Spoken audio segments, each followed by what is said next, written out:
All right, so we're out here in Sherman. We've got this 8-foot pre-stained board-on-board fence with a top cap, and just wanted to show you what it looks like before we do the boxes on the posts. So on this job specifically, we're going to be doing boxing on these galvanized posts, so you can't see any wood once we're done. So there, right there is a box that hasn't gone up yet. We're going to be covering all of these posts with these boxes, and we're done. All the boxes are on. Covering all these posts. Came out great.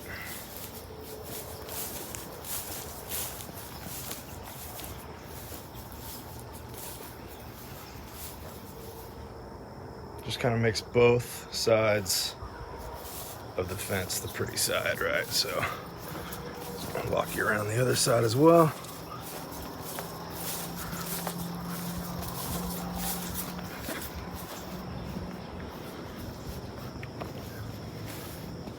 That's what the picket side looks like.